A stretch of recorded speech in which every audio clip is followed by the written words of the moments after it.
तो नमस्कार दोस्तों, फिर से हाजिर हूँ एक सच्ची सी कहानी को लेकर।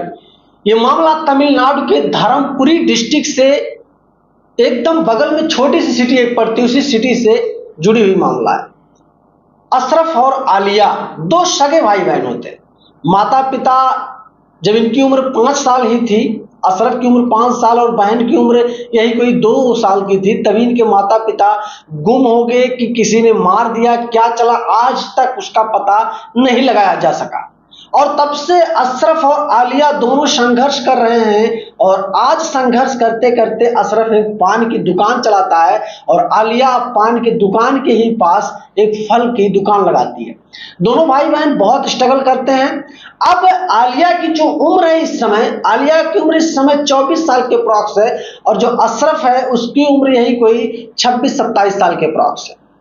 अब होता ये कि दोनों का तो सब कुछ काम धाम बहुत ठीक चलता था। आलिया भी दिन का आराम से 1000 रुपये निकाल लेती थी फल बेचकर और अशरफ भी दिन का 1000 रुपये निकाल लेता था पान वगैरह बेचकर। मतलब महीने का 50-60 हजार रुपये दोनों भाई बहन मेहनत करके स्ट्रगल करके निकाल लेते थे आराम से, कोई दिक्कत नहीं था। इसी से घर भी चलता था। इन लोगों ने 2 हाथ घर भी बनवाया और कुछ पैसे भी इकट्ठा कर लिए अशरफ ने, ताकि आलिया की शादी एक अच्छे घर में की जा सके। अब सब कुछ बहुत बेहतर चलता था। कुछ लोग उधारी भी ले जाते थे अशरफ की दुकान से भी पान वगैरह, कुछ लोग आलिया की दुकान से भी फल वगैरह उधारी ले जाते थे। एक दिन तकरीबन आलिया एक लड़के से, जो लड़का जिसकी उम्र बताई जाती है 25 साल के अप्रॉक्स था, थोड़ा गुंडे किस्म का था। वैसे भी तमिलनाडु का जो धर्मपुरी है वहां पर गुंडई बहुत चरम पे चलती है। तो धर्मपुरी का रहने वाला एक व्यक्ति था जो कि बहुत ही गुंडा किस्म का अपने आप को माना जाता था। काफी सारे लोग चर्चा भी करते थे, इससे इसके मुंह से लगने वाली बात नहीं है, बहुत बेकार बहुत गुंडा किस्म का है। अब आलिया की दुकान पर तकरीबन उसने 2200 रुपये का उधारी कर दिया था।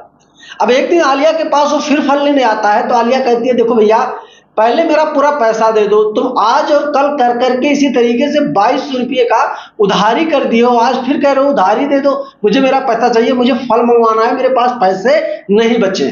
अब इन्हीं सब बातों को लेकर नोक झोंक हो गया। तब तक वो लड़का आलिया से बदतमीजी भी करना शुरू कर दिया। तब तक अशरफ अपनी दुकान से देखता है और तुरंत अपनी बहन के पास आता है और उस लड़के को थोड़ा धक्का मुक्की कर देता है और धक्का मुक्की करके वहां से खदेड़ देता है। तकरीबन 10 दिन गुजर गए, कुछ भी नहीं हुआ, कोई भी मामला नहीं हुआ। इधर उस लड़के के दिमाग में अलग तरह के ख्याल चलने लगे कि भरे बाजार में आलिया की वजह से मेरी बेइज्जती हुई है, उसके भाई अशरफ ने मेरी बेइज्जती की है, इस बेइज्जती का बदला तो मैं किसी ना किसी तरीके से जरूर लूंगा। बस यही सारे ख्याल उसके दिमाग में चल ही रहे थे कि उसने घटना को, एक बड़े घटना को अंजाम देने की कोशिश कर ली। एक दिन उसने 3 लड़कों को ड्रिंक करवाया, नशे में धुत किया।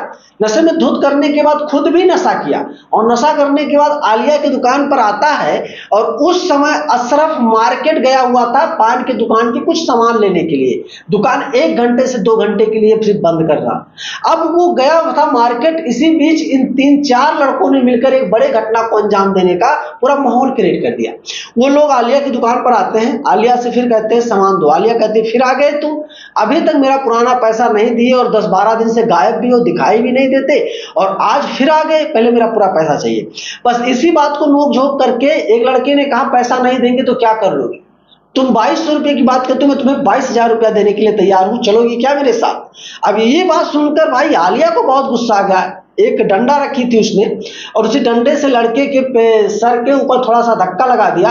लड़के को आ गया गुस्सा, खींचा तानी होनी शुरू हो चुकी थी, लोगों की भीड़ भी जुटनी शुरू हो गई थी। इसी बीच कपड़े को फाड़ दिए, 3 के 4 लड़के मिलकर आलिया के कपड़े को पकड़ पकड़ कर खींचा तानी में फाड़ दिया। हालांकि जानबूझकर वो फाड़म पट्टी वाला कहानी नहीं चल रहा था, बस एक खींचा तानी में कपड़े फट गए। अब आलिया का जो भाई बदन था उस पर कपड़े तो थे नहीं। अब आलिया शर्मिंदगी से क्या करे?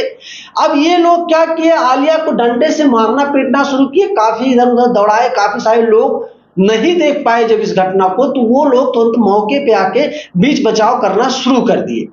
कुछ देर में किसी ने इन्फॉर्म कर दिया, पुलिस भी पहुंचती है। पुलिस जब पहुंचती है तो उन 3-4 लड़कों को खोजबीन शुरू करती है, लेकिन वो लोग मिलते नहीं है। इसी बीच मतलब आधे घंटे या 1 घंटे के करीब मान लो आप, कुछ ही देर बीते थे कि अशरफ दुकान पर पहुंच गया। जब दुकान पर पहुंचा, देखा उसकी दुकान पर, उसकी बहन की दुकान पर भीड़ बहुत ज्यादा है और उसकी बहन के ऊपर एक चद्दर ऐसे लिपटा हुआ है। ये चीज देखने के बाद समझ नहीं पा रहा था आखिर चला क्या, यहां हुआ क्या। अब अशरफ काफी सारे लोगों से पूछने की कोशिश करता है कि आखिर यहाँ क्या मामला हुआ, कोई मुझे बताएगा। कुछ लोग चुप्पी मार रहे थे कि भाई क्या इसको बताना, अभी पागल हो जाएगा, बहन की वो हालत सुनेगा ये। लेकिन एक बंदे ने अशरफ से पूरी कहानी बता डाली कि भाई जब तुम यहां से गए उसके करीब 20-25 मिनट के बाद 3-4 लोग आए और एक लड़का वो भी आया था जिससे पैसे को लेकर नोक झोंक हुआ था और वो लड़का भी साथ में था। सारा कलाकांडी उसी का किया धरा है और उसने बात बात करके इसी तरीके से घटना को अंजाम दिया। तुम्हारी बहन के कपड़े तक ये लोग फाड़ डाले। अब ये चीज सुनने के बाद अशरफ पूरा आग बबूला हो गया। पुलिस भी समझाने की कोशिश करती है, कहती है थाने चलो, वहां रिपोर्ट दर्ज कराओ उन लोगों के खिलाफ, ऐसा करो ऐसा करो। अशरफ कहता मुझे सर कोई रिपोर्ट वगैरह नहीं दर्ज करना, वो लोग बड़े कुख्यात हैं, बड़े बदमाश हैं, अभी मैं उन लोगों के खिलाफ कोई मुकदमा दर्ज कराता हूं, कुछ भी करता हूं तो हो सकता है कल के वो लोग मुझे आके मार भी दे। पुलिस कहती है ये सब कौन सा मामला है, तुम्हारी बहन के साथ इतना गलत उन लोगों ने किया है तो तुम चुप रहोगे क्या। अशरफ कहता साहब छोड़ो जाने दो, वो लोग मिलेंगे मैं उनसे समझा दूंगा कि आइंदा से ऐसी कोई काम ना करे वो लोग, नहीं मुझे मजबूरन पुलिस थाने जाना पड़ेगा। पुलिस भी कहती है चलो ठीक है, अगर आपको आवश्यकता होगी हमारी मदद की तो हमारे नंबर पर फोन करके आप मुझे बुला देना या फिर थाने पे चले आना, वहां पे आपको मदद दी जाएगी, आप बिल्कुल परेशान मत हो।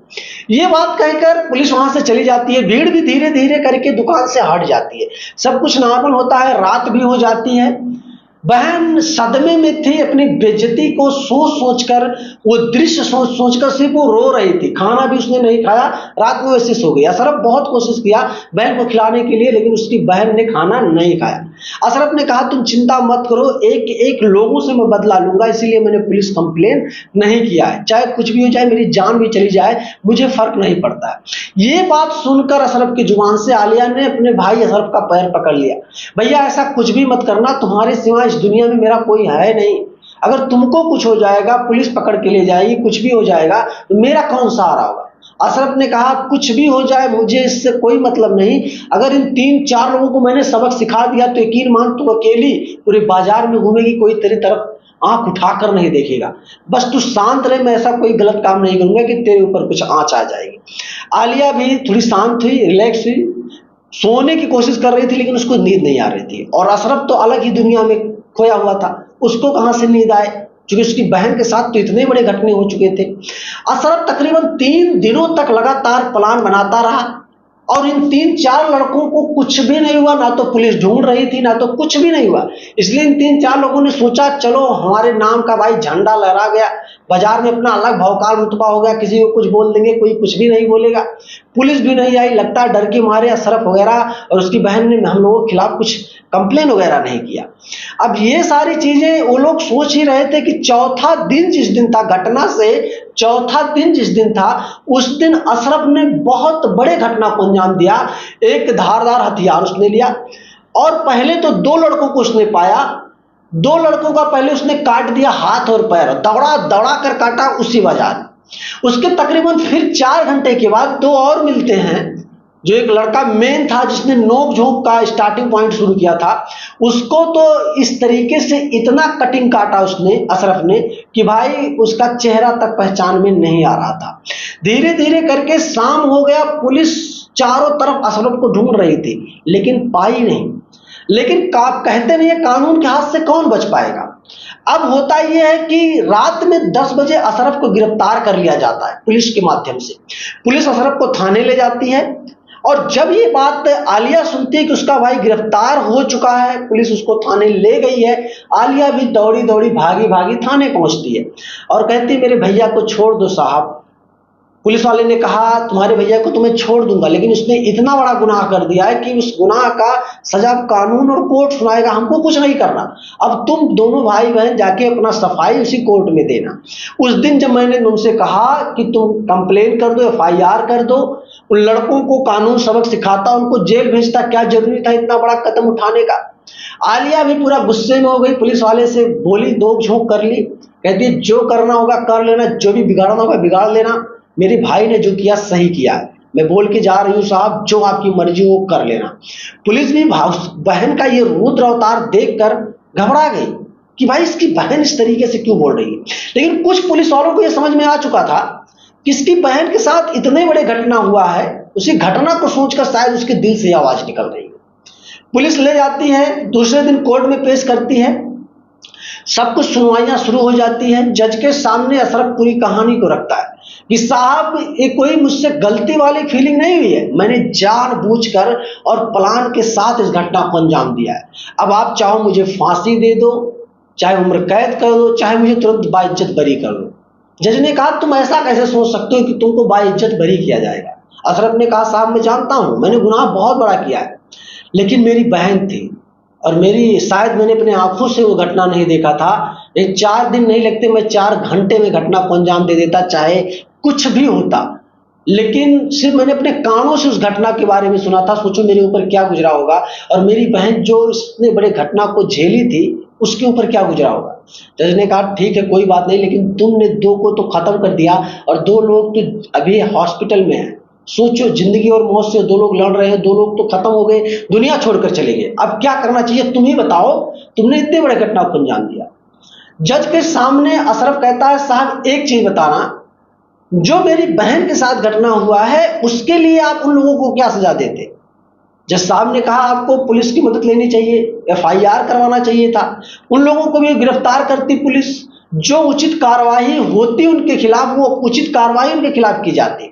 इन्हीं सारी चीजों को रखते हुए ध्यान में पुलिस और सबकी जो भी विवेचना हुई, जो भी कुछ कागजी कार्रवाई हुई, सबको देखते हुए तकरीबन 1.5 महीने के बाद अशरफ को 12 साल का कैद मुशक्कत की सजा सुनाई गई और 50,000 रुपये अर्थदंड की सजा सुनाई गई।